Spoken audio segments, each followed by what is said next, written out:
Oke, selamat pagi, siang, sore, malam untuk kelas 9. Ini Pak Idi membantu untuk anak-anak yang belum mengerjakan perbaikan ini supaya tahu jawabannya ya.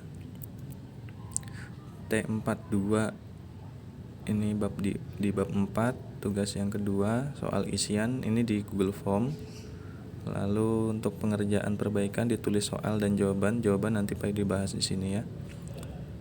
Sistem pemerintahan Indonesia tahun 1950 sampai 59 adalah ini sebelumnya pembahasan tentang demokrasi liberal atau demokrasi parlementer sampai era Orde Lama ya. Tadi nomor 1 ini 1950 sampai 59 itu demokrasi parlementer. Maka sistem pemerintahannya adalah sistem pemerintahan parlementer. Lalu yang kedua, konstitusi yang digunakan negara pada masa tersebut ya sama ya, konstitusinya adalah Undang-Undang Dasar Sementara 1950. Oke. Nomor 3, pejabat kepala pemerintahan Indonesia 50 sampai 59. Jabatannya disebutnya adalah Perdana Menteri, kepala pemerintahan Perdana Menteri.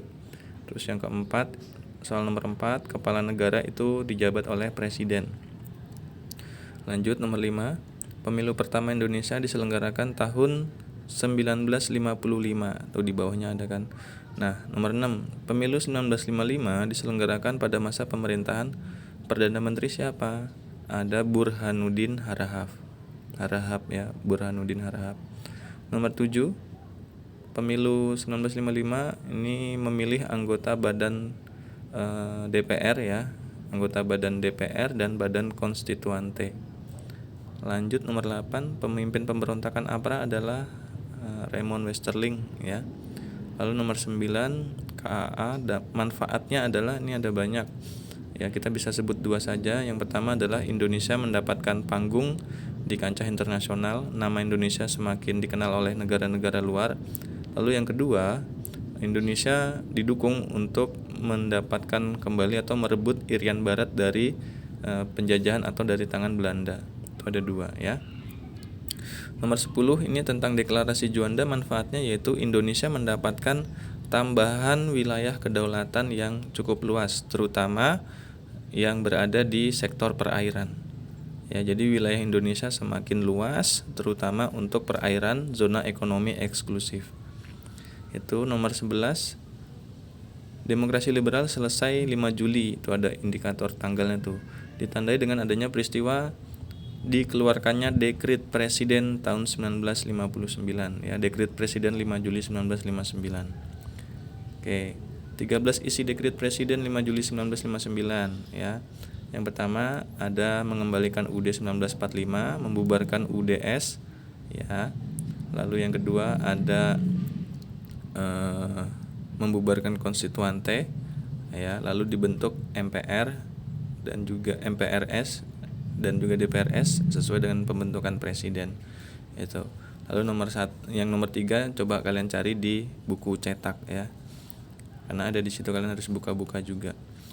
Nomor 13, demokrasi terpimpin, kekuasaan pemerintah terpusat pada, nah ini jabatannya ya, demokrasi terpimpin terpusat pada seorang presiden.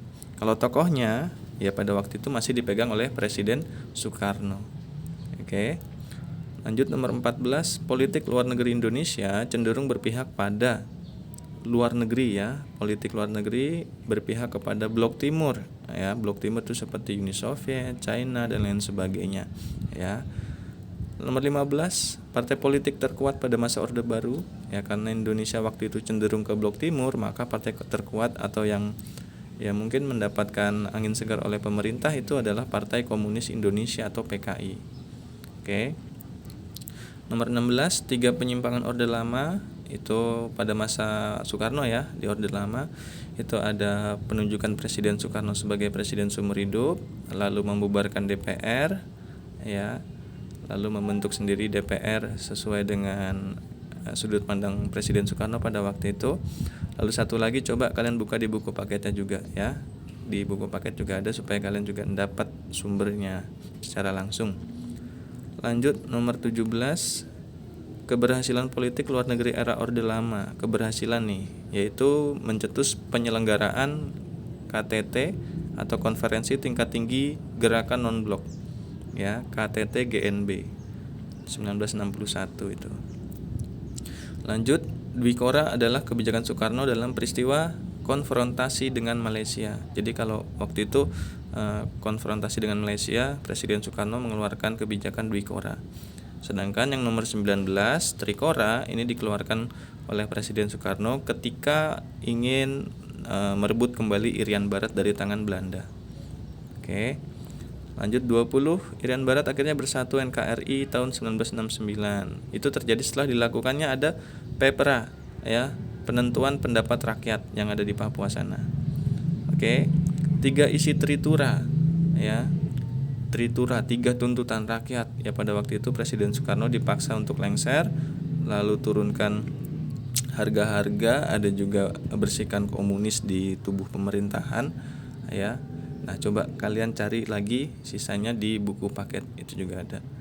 Lalu nomor 2, kepanjangan Nasakom, ada nasnya ada nasionalis, ya, A-nya ada agama, komnya ada komunis. Jadi nasionalis, agama, dan komunis.